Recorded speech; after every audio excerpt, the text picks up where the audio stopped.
Welcome to Carrying Wayward, a supernatural podcast for fans who aren't ready to let go and newcomers to the series who are ready to jump in. I'm Drew Schulman. And I'm Marie Vigourou. In this episode, we're diving into Supernatural Season 5, Episode 18, Point of No Return. Let's get this show on the road.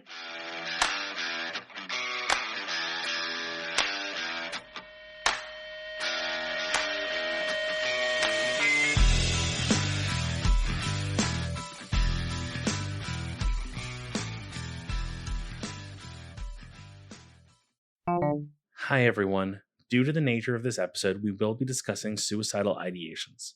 If that's not something you want to hear us discuss, you can skip this episode, either for now or entirely, we don't mind. We just want you to feel safe and take care of yourself. Pardon me, future Drew, this is where I need you to put in the marching band and the fireworks and the celebration music. It wasn't a punch in the dick, but a angel's blade through the bottom of his jaw, taking out my arch nemesis of the series. Ugh, the vindication. I'm so happy. I want to make this an entire segment, but I can't. Honestly, for me, it's kind of like a footnote. Like it fits like barely into the long game, and that's about it. I'm just happy that he's got his comeuppance. He so bloody deserved it. I almost wanted to see the actual comeuppance, which would have been like the whole deal. We'll get to it later with Dean, I'm sure, the deal he wanted to make, but like Michael getting it, it's fucking Zachariah getting it. Oh, so good. Yes, I'm very happy about that. Although I have to say, I definitely forgot about it. Before we get the episode started, I also want to mention that this is the 100th episode of Supernatural that we're covering, which means that between all of the specials and the minisodes, this is actually our 120th podcast episode. We just really wanted to say thank you to every single person who's been listening and everybody who supports us on Ko-fi or Patreon. And again, if you're looking for other ways to help us out, or you want to help us out and don't feel like spending money or can't afford to put it towards a podcast right now, which totally is understandable, easiest and best way to support us is a rating on Spotify or a review on Apple Podcasts. Let people know why you listen to the show and why you've listened to us for 120 episodes. I guess this sort of makes the podcast like officially bingeable now. 40 is bingeable. 120 is like... It's sizable. It's like a binge weekend, 120. Is there even 120 hours in a weekend? That's a week. That's a whole week. You can put it on 2 times speeds. I can sound like Alvin the Chipmunk. Or I can talk as fast as I do in my recaps. I was going to say, like, would you even be able to listen to the recap on 2x speed? Because I already do it on 2x speed. Do you want to try? Oh my god, no, but I can definitely do a recap if you count me down. 3, 2, 1, go! Adam is back from the grave because they've decided, okay, he's just like, good enough, I guess. And then that whole thing leads to like an interaction with like him as an actual brother. Because this is the first time we're actually getting Adam for real and not as a weird monster clone doppelganger thingy. And Dean's all like, well, screw it, I'm going to go get sacrificed and be Michael's meat puppet. And then Adam's like, no, I'll go be the meat puppet. And Sam's like, I have to deal with both these idiots. And Bobby's also like, I'll deal with these idiots, but they're more mobile and more advanced and able to get away from me than I can't stop them. And then Zachariah does finally get Adam. And Adam's all like, I'm ready to save the day and see my mom. And he's all like, yeah, I lied to you. You're just bait to get the important one. You're worthless to me. Go cough up some blood. Dean and Sam show up. They save the day. Cass is there too. He does some pretty awesome stuff and saves the day, and now he's missing. And then Zachariah gets what's fucking coming to him. Time. Oh, and we lose Adam. I don't want to say anything, but I'm assuming if it's relevant, you'll bring it up. I don't know if Adam's actually gone.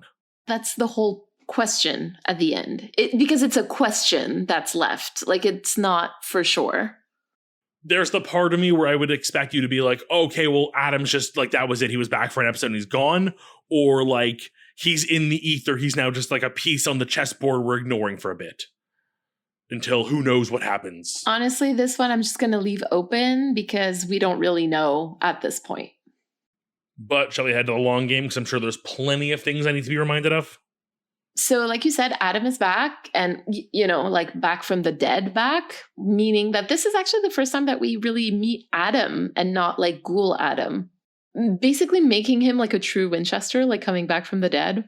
Aw, family tradition. There's also a point where Adam is giving Sam attitude and Sam goes, tell you one thing, attitude like that, you'd fit right in around here. Because we've seen Dean act this way and we've seen Sam act this way and now we're seeing Adam act this way. And I really wonder what could be the possible common denominator here. Yeah, I mean, I don't think we get into Adam much this episode because really he doesn't do much other than kind of act as like a MacGuffin. He is a plot device more than a character in his own. So in this moment, I will say he kind of really feels like a weird blend of Sam and Dean in a lot of ways. Like there's a little bit of both in there. The cool thing is that we're getting to see a little bit like what traits would be closer to John and what traits would be closer to Mary, I guess. Oh, true. We get the absolute iconic Cass and Dean fight scene, which is really just Cass wailing on Dean in an alleyway and like screaming at him. Yeah, we'll talk about that one later. We're back in the beautiful room or the green room, depending on how you want to call it. And just a reminder, we do have an episode dedicated to looking at all the paintings featured in that room called The Art in the Green Room. And if that interests you, you can go and listen to it because it's a lot of fun. Fun fact, I'm not on that episode. I've only been able to listen to half of it because apparently it gets into spoiler territory. So I have to wait another, 5 years before I can listen to the whole thing? You are barred from listening to that episode. Speaking of which, the beautiful room is located in an abandoned muffler factory in Van Nuys, California. Yeah, that was completely random and bizarre. That really just feels to me like, unless there's more to it we're going to get to down the road, it really just feels like this is a spot we can film in that no one's going to make us pay much money for. I had started writing a critical time analysis about the loss of magic of certain things, whether it's demons or locations or creatures or whatnot, throughout the series of Supernatural. But we just don't have time to get into that because there was something else. But we'll have so many other opportunities to talk about that, especially I would say during seasons, starting season 8, we're going to have a lot of things to talk about with regards to that. Cass uses himself as an angel repellent, and this is something that we'll see coming up again in later seasons, the idea of carving a Nokian into one's chest. It does mean that we're not sure what happened to Cass at this point. And I'm thankful that they brought it up again to at least be conversational a little bit when they mention we don't know where Cass is, or he's likely out of commission, because all we know about that is it banishes them, but where to? I don't think Cass is going back to heaven every time that happens, because I don't think they'd really appreciate seeing him there that often. Either way, if that is where he is banished, then it must be something for him to get back out, right? If we find out what that is, I'd also just accept the fact that it's a complete random location. It's this random crossroads in Georgia near a bar. It's just, that's the spot. No one knows why. It just is. That's where angels get banished to for no reason. Bye-bye, Zachariah. Just an absolute amazing moment for all Supernatural fans everywhere. I literally, in that moment, sitting here in the dark in my basement alone, late at night, watching it, jumped out of my seat and cheered. I had to rewind to see what I missed. And I may have rewound far enough to watch it again. He's just watching it on a loop. I love it. Knife goes in, knife comes out. Knife goes in, knife comes out. Yeah, Adam is, we're not sure, actually. But he stays in the beautiful room. And I hate to say it, but I really think that Adam is much more of a plot device than his own character in this episode, kind of what I had mentioned earlier. And that's really evident in the actual storyline, too. That's literally what is done to him by the angels. It's unfortunate for us as a viewer, but I think it helps exemplify what the angels saw him as. Exactly. I think there's a reason for that. I know that there are some people who absolutely adore Adam. And so I think it would have been cool to see a little bit more of him and not of him being manipulated. Keeping that in mind, because he doesn't have that much agency in this episode, and again, like we mentioned, it is the first time that we meet him and not the ghoul version of him. I just want to highlight that he is spitting some facts about family throughout the episode, especially at one point when he says John Winchester was some guy who took me to a baseball game once a year. I don't have a dad, so we may be blood, but we are not family. My mom is my family. And if I do my job, I get to see her again. So no offense, but she's the one I give a rat's ass about, not you. So here, I just want to mention, I guess, that clearly it looks like the angels are using the same tactic as the Whore of Babylon from 99 Problems, which is promising people that they can see their dead loved ones again if they do their bidding, essentially. Zachariah's a lying piece of shit and I'm dead. But do you think he would have actually let? Why? I just wanted to get it on the table. Let's bash him one more time while we have a chance. And with that, story time. Today, our theme is milestones. The word milestones does not actually come from the Latin, but it is an ancient Roman concept. Close enough. We could never escape. So basically, the ancient Romans used to put like rocks at every mile on their roads. They were basically the very first like mile markers on roads. And that's really where the idea of a milestone comes from. Of course, it still has that meaning today, but it can also mean like just any event marking a significant moment in development. What I do find interesting is that it kept the concept of the road moving forward. Like it's a moment, an important moment in a progression or like in a development. So like there's this forward motion, which is super fitting for Supernatural, like given the meta importance, I guess, of like the road, like whether it's the All-American highway or the road as like the journey that the brothers are on, or even like the Axis Mundi that we were talking about.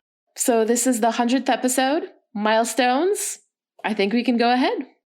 I would actually argue that the biggest shift or change in Sam this episode isn't so much like how he behaves, but like how he's perceived. And we'll get to that with Dean, because obviously like for him to be perceived, we need to talk about how other people do perceive him. So we'll get to Dean later, but like my whole argument about Sam for this episode is that he's been changing over the season, and we've been noticing some changes, and we even remarked on them a couple episodes ago.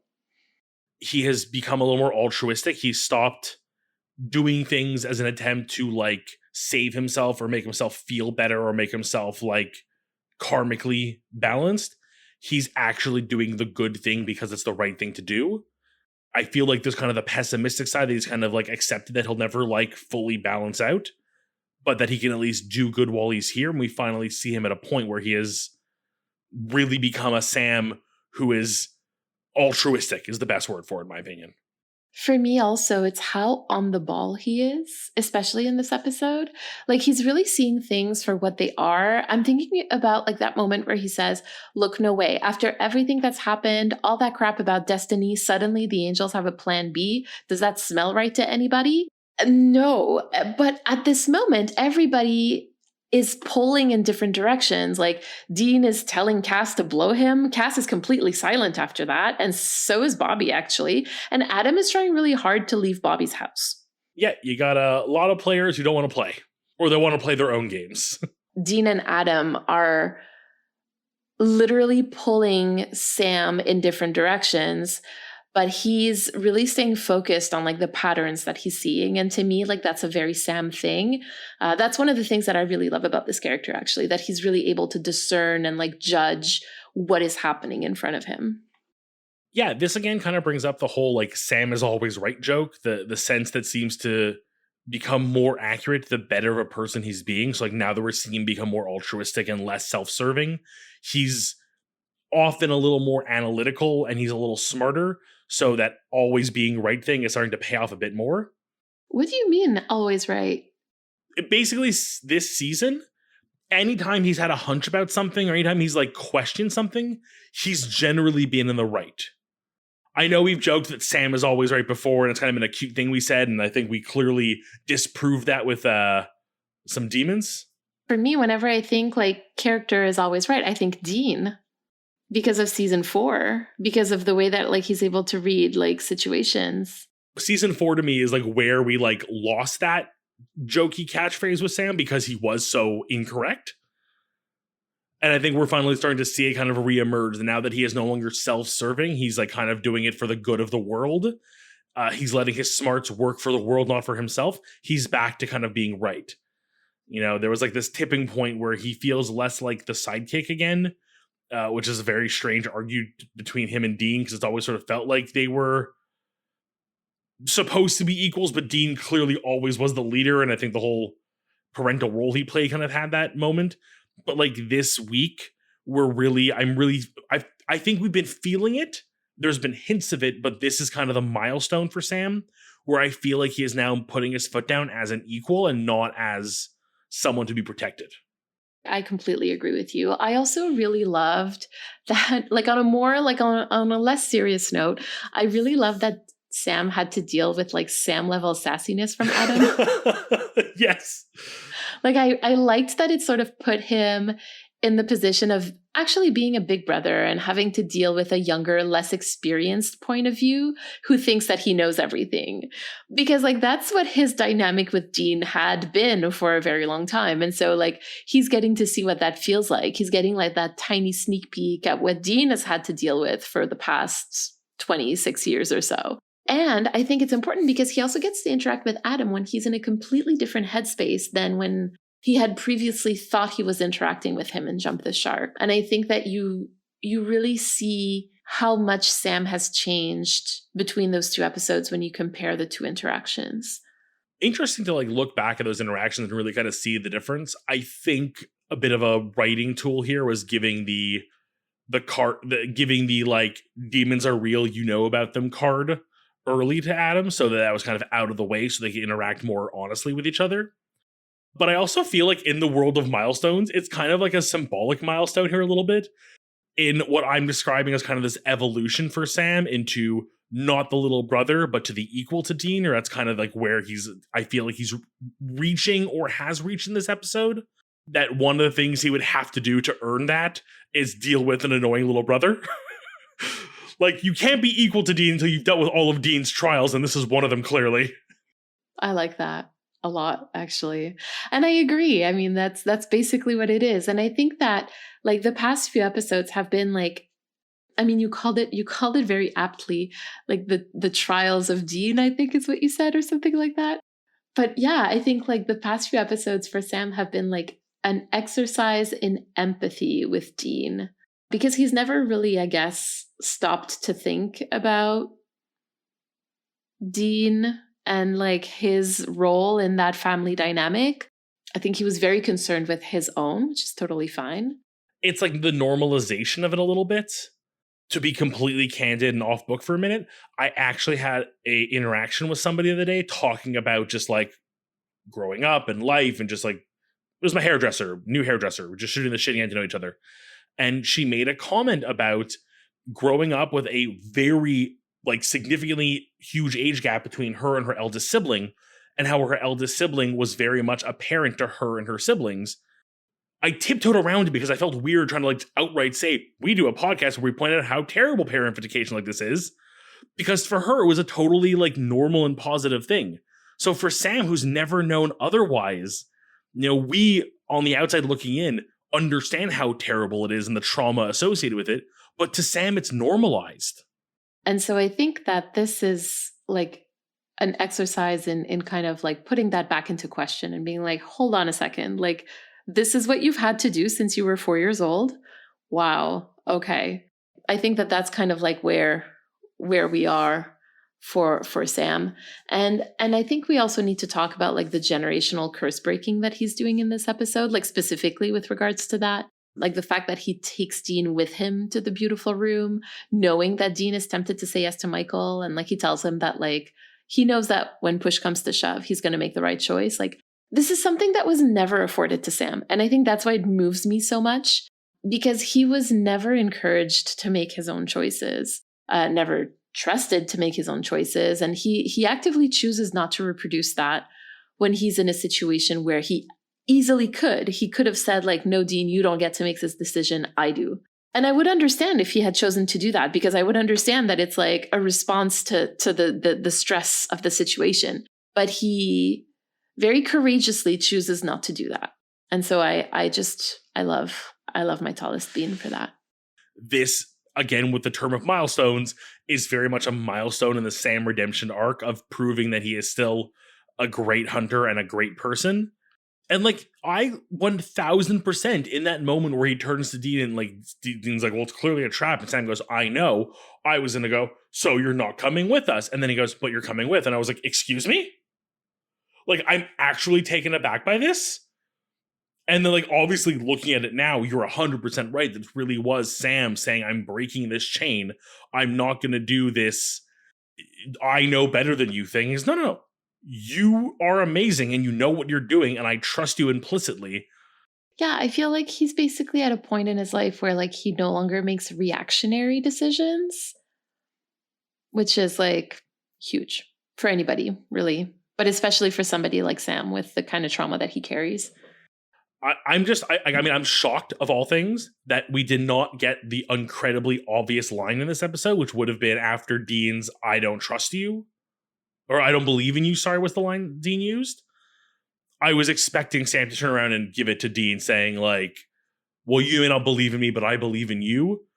And though it was not said, I feel like it was implied heavily in this episode. I mean, this is an episode that's been written by Jeremy Carver. And so, like, I would expect the writing to be a little bit more sophisticated than that. So I'm very glad that we didn't get that line. But we got the message through other lines and through other action. Yeah, again, sign of good writing. The obvious line is there. You don't use it, but you get the implication across. Good for you. Oh, mwah, chef's kiss. Speaking of kisses, shall we get, I don't know why that's my segue to Dean, but actually, you know what, it is my segue to Dean. We'll get to that later, I assume. Oh, Dean is going through some stuff in this episode. I think that that's really an understatement. I'm going to get it out of the way now. Like, my interpretation of what Dean is going through is basically that, like, he wants to die in this episode. And I'm sure that folks, or at least some folks, would say, like, no, that's not really what's going on. He really does just want to say yes to Michael because he thinks it's for the best. And I think that you could argue that point, but I'm just not going to, because I'm really reminded of the episode in Croatoan in season 2 when Dean tells Sam, like, I'm tired, Sam. I'm tired of this job, this life, this weight on my shoulders, man. I'm tired of it. And then there's again in Red Sky at Morning in season 3 when he says, truth is, I'm tired, Sam. And I don't know. It's like there's a light at the end of the tunnel. And of course, that was, him dying and going to hell. That was the light at the end of the tunnel, which Sam very, replied like it's hellfire. So anyway, and then in this episode, we have this little bit of dialogue where Dean goes, I'm serious. I mean, I think about how many people we've gotten killed, Sam. Mom, Dad, Jess, Joe, Ellen. Should I keep going? And Sam replies, well, it's not like we pulled the trigger. And Dean replied, we might as well have. I'm tired, man. I'm tired of fighting who I'm supposed to be. In these 3 episodes, Sam is basically, like, what I want to say is that the words that he's using in these 3 different episodes in 3 different seasons are always the same. And so far, every time that he's had these kinds, he's used those words, we've always, like, really linked it to suicidal ideation. And I think that that's like, so I don't see why we would do it differently in this episode. So that's the direction that I'm going in story time anyway. So in those 3 episodes, Sam was always able to remind him that he needs him and that it's important for Dean to stay because of Sam. And I remember at one point we were wondering if it was just like Sam adding to that burden of responsibility. But I think I would say that it's really his way of, like, anchoring Dean back to his life and be like, I know you're tired, but let's go 1 more mile. Let's reach that next milestone. And I think that with everything that Dean has gone through in the last few episodes, knowing that Sam is there and that he's not leaving is basically what keeps him going. I am with you. This entire goodbye tour he goes on, the opening of him, like, gift boxing all of his things in this very emotional way. Like, if that doesn't scream the visual indicators, at least in film language, of someone about to take their own life, I don't know what does. He even started writing the note. I mean, it was clear the choice of what he was doing. Like, though his choice wasn't, I'm ending my life, within the supernatural universe, the ramifications of what he was doing are the same. Dean's sadly been headed down this road for quite some time, as you pointed out. And it's really been mostly Sam that's acted as kind of a guardrail for him to keep him out of that ditch. And I'm just going to keep going with car metaphors this week, apparently. Well, I mean, with this in mind, I think it's important to talk about the shift in the way that Dean perceives Sam, because I think that that's really the heart of this episode. And it's really crucial to what's about to happen in the rest of the season. So the episode starts off with Dean being absolutely flabbergasted that Sam found him.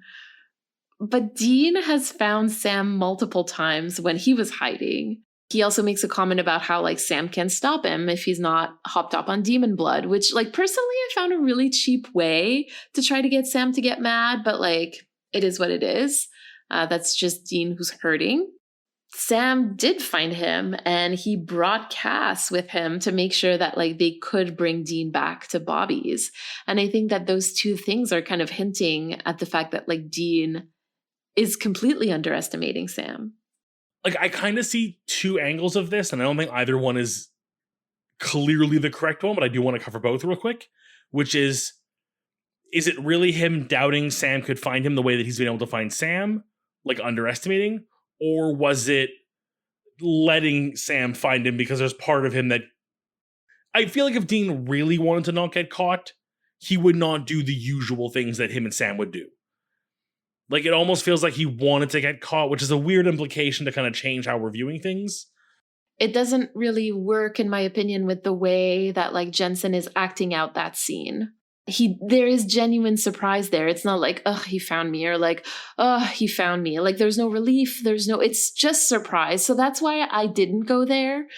But I think it could have been a way to approach this episode. But again, like I said, I'm not going down that road because that's not how I see it. Not because it might not be, but I just don't see it that way. No, and I think I tend to side with you more. I think it was one that I wanted to bring up because it kind of seemed very glaring. And I'd like just to have all those things up in the air and like said aloud. But ultimately, you're right. It really does feel like, and again, I feel like this is part of the Sam evolution I brought up earlier to give Sam some more credit here of here he is graduating from little brother to equal by doing something that Dean would otherwise do, which I think is what catches Dean more off guard than anything else, is that, oh, he's good enough to do the thing I would do.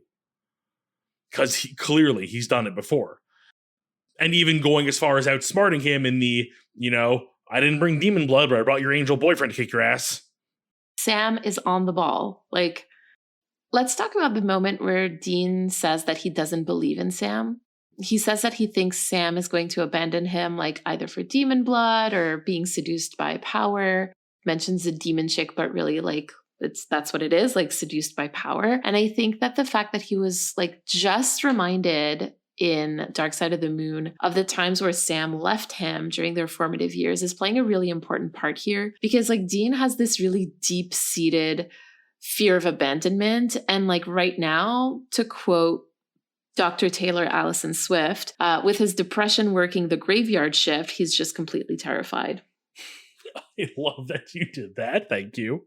I know Sam is very level-headed and very analytical and very smart. And I know that we've kind of gotten off a season before this where he was a lot more impulsive and kind of angry. And we've been seeing a much better shift towards his kind of calm and collected and smart side. But this to me feels like in any other episode would have been the tipping point for like, I'm walking out on you, or like, screw this moment. And the fact that he doesn't is just says so much. Yeah, I completely agree with you. Like if this had been said to him, I think it would have broken him completely, but it didn't. And he responded by trusting Dean. Like his reaction, like how we discussed earlier, is not one of John Winchester. Like it's not rooted in trauma. It's not reactionary. It's what he thinks is right. And that to me is the point of no return in this episode. It's the moment where Dean realizes that Sam isn't the same Sam from season 4. That like he's not the same Sam from their childhood. He's an adult. He's an equal. And that really has the potential of changing up the dynamic. Like if Sam can also change the way he perceives himself. I think that's the biggest thing here, is as much as we kind of end off with Dean seeing Sam in a new light, which I think was ultimately like, I think even in like episode 1 of this season, I brought up the fact that like what Sam ultimately wants is to be on equal footing with Dean, and Dean wants to see him as an equal, but they can't fix their dynamic yet. This to me feels like that milestone moment.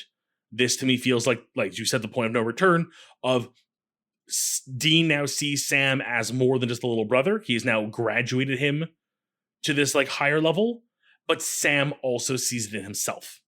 Well, I don't know if Sam sees it in himself yet, because I think that sometimes like when you are making some big changes in the way that you approach life, yes, sometimes like, because you're thriving towards something and sometimes you have to fake it until you make it. And so I don't know that Sam truly sees himself as changed, but I think he is definitely acting the part. And that's why I'm saying like the dynamic can only change if one, Dean sees the change and recognizes it, and two, if Sam also recognizes it and accepts this change. I understand where you're coming from, but I think you also touched on something very much there that I think is better exemplifies what I'm trying to get across, which is while Sam, if you asked him like to verbally confirm, like, do you feel like this has been a change? I don't think he would say it, but he's acting it. Isn't that what I said? That's what you said. I'm repeating it because that's what I truly feel. You words good, I words less good. I use your words to words better. And I'm doing hand puppets here still. Do we want to talk about Cass a little bit? Tell me about Cass a little bit. Yeah, I don't actually have that much to say about Cass this week, but I guess we have to comment on like him beating up Dean in the alleyway, because like I love a good fictional toxic relationship, but like and like this was next level, right? Like the dialogue says it all. Like I rebelled for this, so you could surrender to them. I gave everything for you, and this is what you give to me. Like it really shows where Cass is at this point. Like he's too far deep into helping the Winchesters, the Winchesters, quote, his entire existence and survival like really depends on this. And again, like remember in the first or second episode of season 5 where like we were saying, I gave he makes a comment about you, but he's like, the two Winchesters are in the room, but he's like staring at Dean and the framing is just so close and intimate. And here he's doing this again where it's like, oh, I gave everything for the Winchesters. Like I gave everything for you. But like, he's literally like holding on to Dean, like pressing his body against like the wall of an alleyway. Anyway, it's very homoerotic. And Dean like replies to this like, do it, just do it, which again like shows his desire to die, I think, in that moment, right?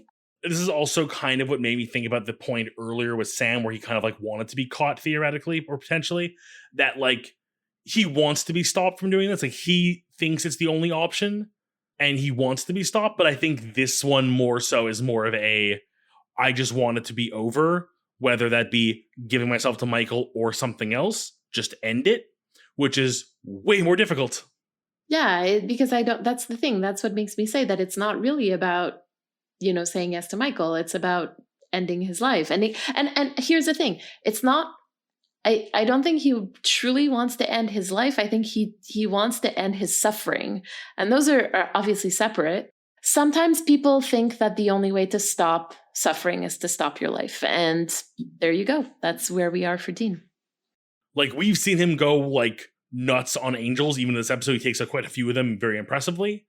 But to see him go full rage like this, to really just let his truth out and how angry he is at Dean for what he's doing. I again, fictional toxic relationship. I don't approve this in any other scenario than fiction, but like it does speak volumes in the like way of cheesy TV writing. Yeah, I mean, at the end of the day, like Dean is very much is afraid of abandonment, but like by wanting to die, I think Cass is seeing it as him being abandoned by Dean. He's adopted abandonment issues from Dean. He has adopted a lot of things from Dean. Abandonment issues are indeed one of them. Can we end with one real positive note, though, for Cass? And that would be the moment when Dean is in the bunker and he says, last time someone looked at me like that, I got laid. And then nothing happens and they just move on. I have some thoughts about that I'm going to talk about in Critical Time. I will say now, I wrote this before realizing that was your subject, so I stopped myself with just that, and I am so excited to get to Critical Time. For continuity's sake, the writer of this episode is Jeremy Carver, and the director was Phil Sgriccia. I don't think we need to dive any more into that. The writing this episode. We've gone over the highlights already, but wow. Well, this is one of those, like, notable Supernatural episodes, I think. But I am genuinely surprised we did not save this for a live watch of all episodes. Yeah, it's a scheduling issue because of the holidays and everything. Like, I think had this one been on the docket for a potential Let's Watch, it would have been like an immediate choice. Do you want to tell us a story from the Hunter's Journal? Let's crack it open. So, this hunt did not go how I planned. And I don't make plans. I'm the wing it kind of guy. My last hunting partner, she knew how to keep organized. I never really got it, but hey, shit worked. So today I had a plan. Did any of it go accordingly? Not even a little. But I still have managed to get this demon trapped and ready for an exorcism. The issue is this giant shard of glass sticking out of my throat, which is making my Enochian a little hard to understand. Doesn't really do the job. My head is spinning. A combination of trying to figure out what the hell my next move is and probably the blood loss too. When I hear a voice in my ear, as clear as a bell, I can hear this little voice tell me what I must do. Like an angel whispering to me that it'll be all right. Except it's suggesting I murder an innocent child to get rid of this demon. I know it's wrong. Killing children? Pretty much always wrong. But here I am, kind of a bit stuck for options with a literal messenger of the Cloud Club upstairs whispering sweet nothings into my ear that it's for the greater good. At this point, I'd be curious to hear what the demon on the other shoulder would say. Actually, scratch that, probably be even worse. So, sending a text to an old hunting partner, and take a seat while I tend to my injury. Maybe she's planned for just such an occasion, and maybe she can save my butt one more time.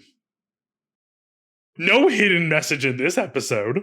Well, I mean, we did watch an episode where there were a lot of very clear messages, so very on theme.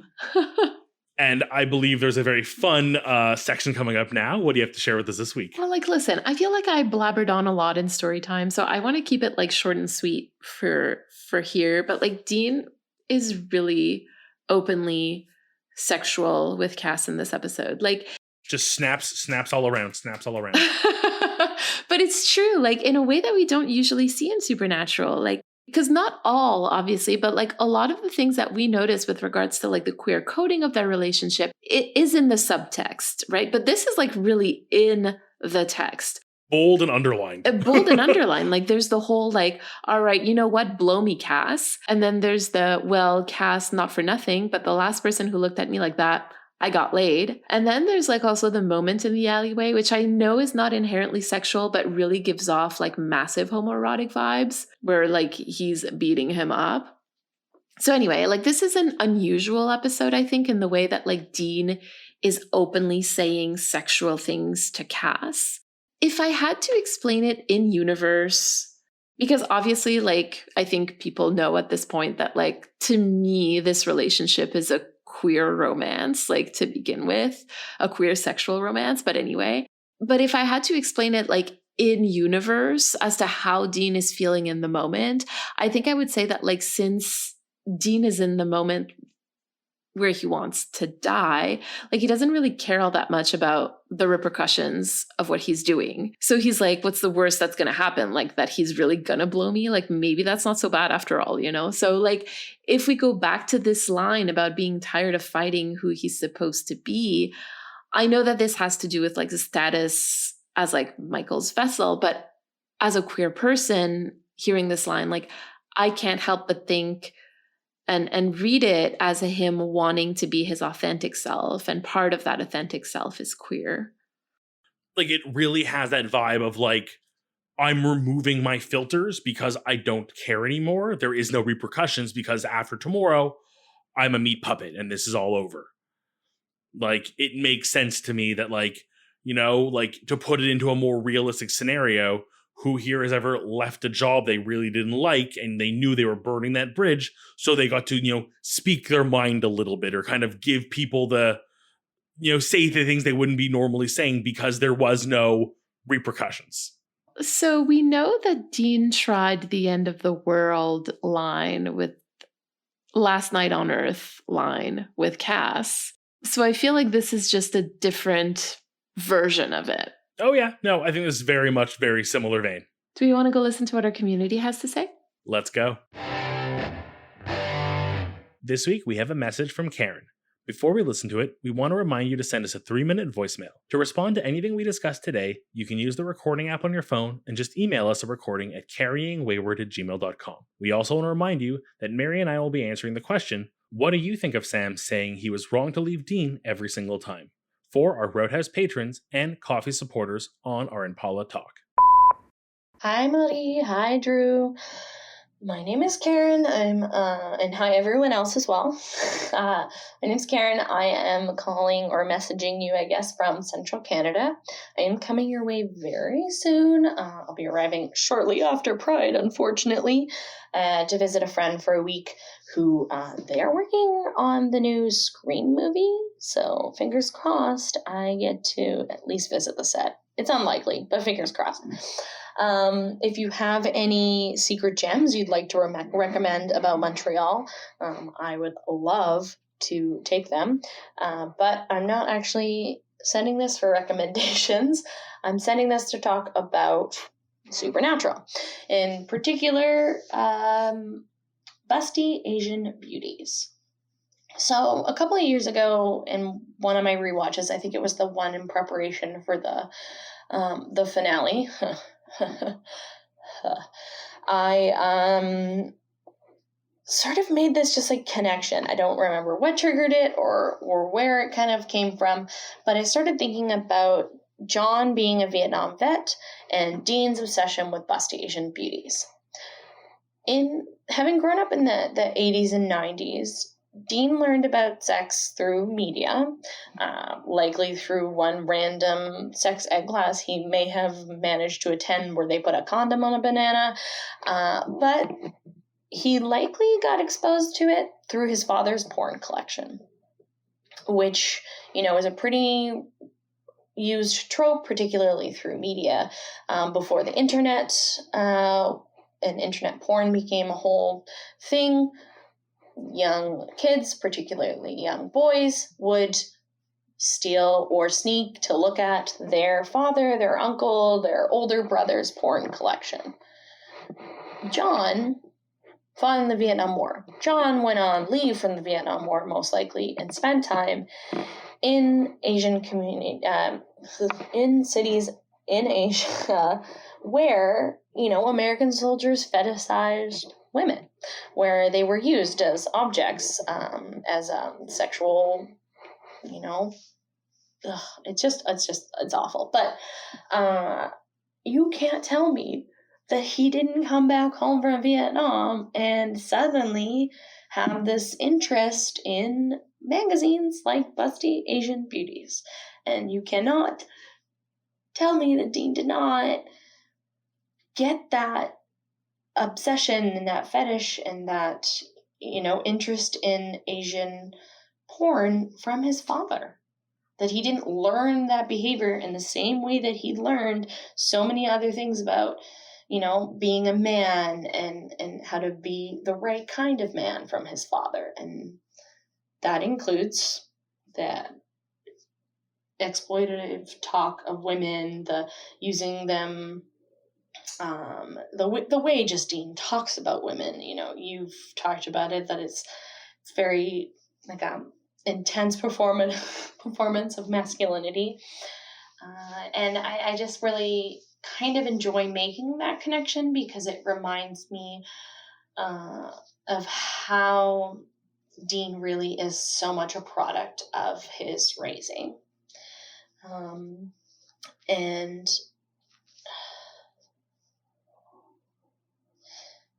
yeah, that just, we all are so much a product of our raising, and particularly, I think it's not something everyone loves to talk about, but how you were exposed to sex and your understanding of sex and attraction and gender and all of that is so influential to who you grow up and how you end up, experiencing and enjoying sexual things. So I guess all that to say is that I guess I'm kind of happy that he got exposed to Busty Asian Beauties, because it does eventually, I think, lead to Dean discovering tentacle porn, which, Drew, you haven't reached that point yet, but is in canon and mentioned at multiple points, I believe. So, yeah. I had written so much stuff out, and I definitely have missed some of it, but I just hope that by making this connection, instead of seeing Busty Asian Beauties as just problematic, because it most definitely is. And it is definitely a reflection of the early to mid 2000s and even sometimes now media. But it is, at its core, a reflection of John's parenting. And I am a strong, firm believer in the John Winchester hate. And I think that, yeah, he's awful. I do also think that Dean is queer, and I absolutely enjoy and am very validated by this podcast and the work you have done, both of you, in sort of dissecting it.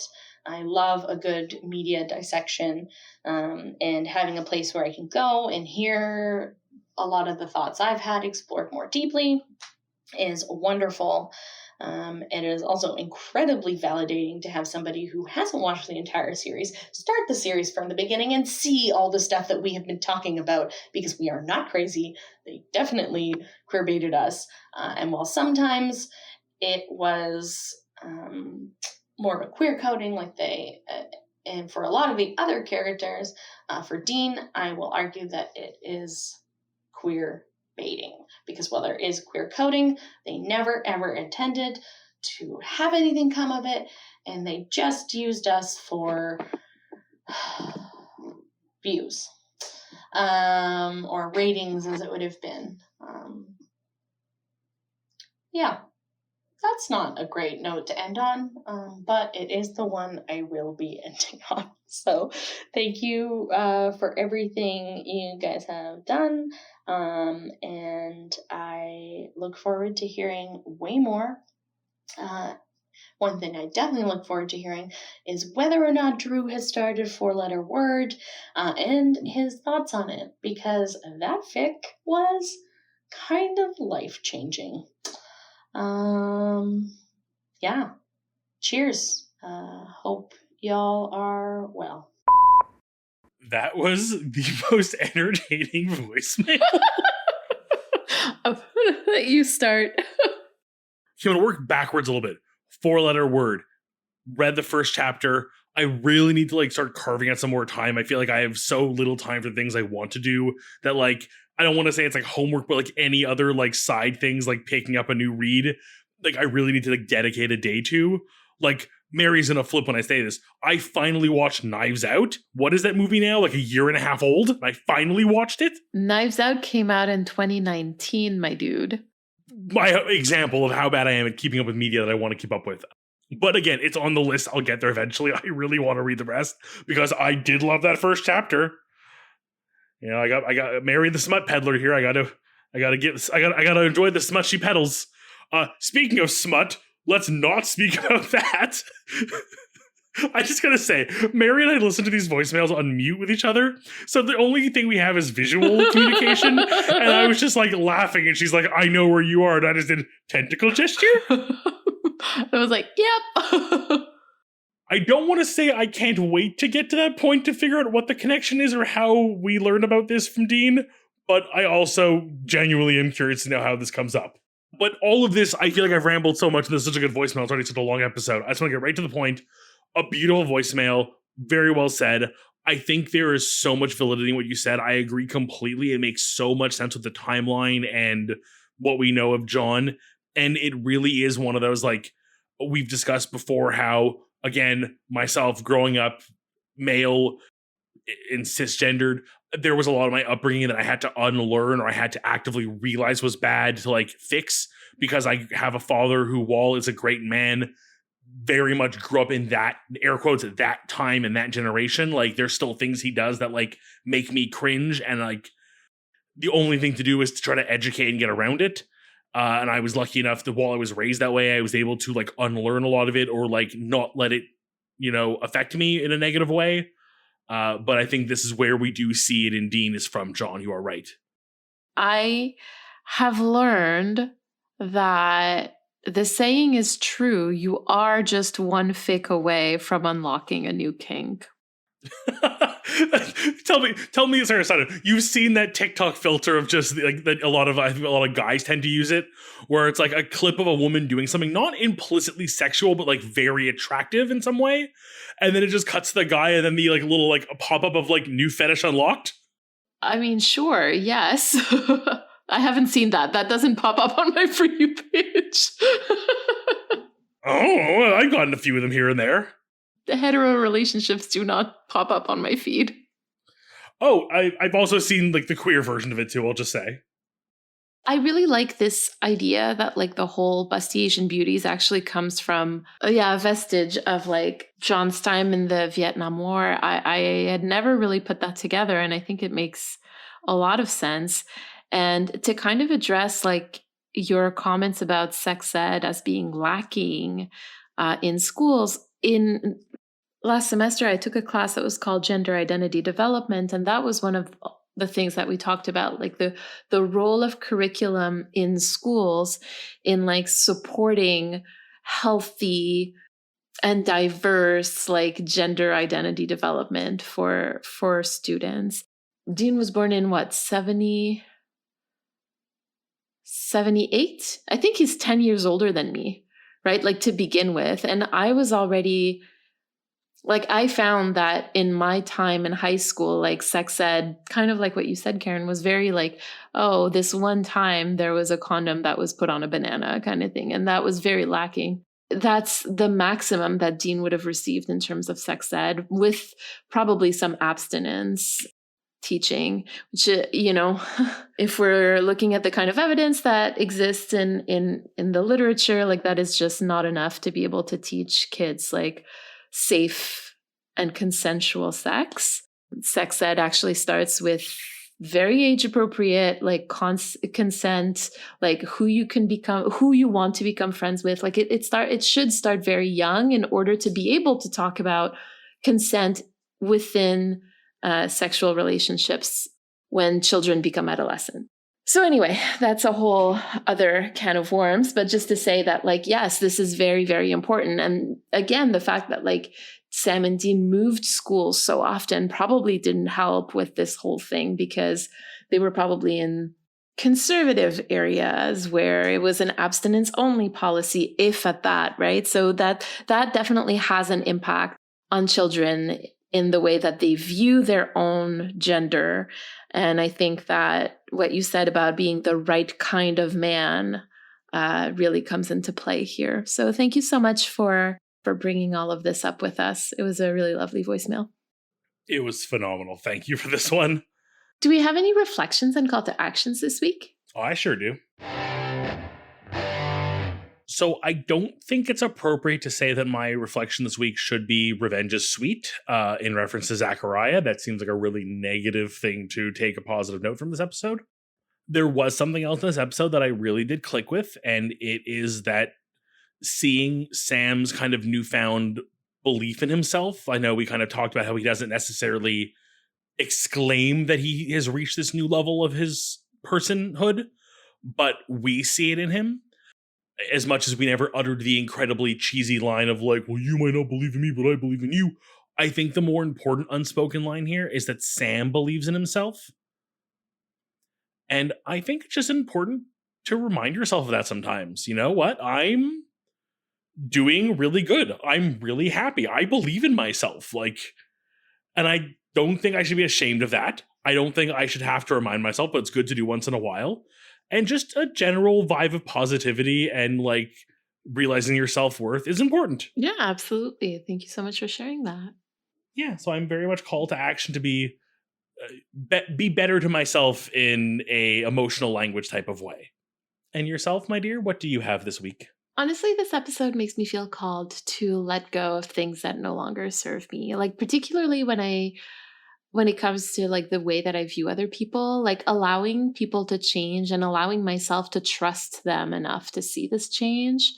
Because I know that I tend to react like Dean a lot of the times where once I have an idea about somebody, like I sort of pigeonhole them into that role in my head. But I want to be able to let people change, or to let people prove that they've changed, kind of thing. So I am very focused on like believe in yourself, and you very focused on believe in others, and I think that's really wholesome of us.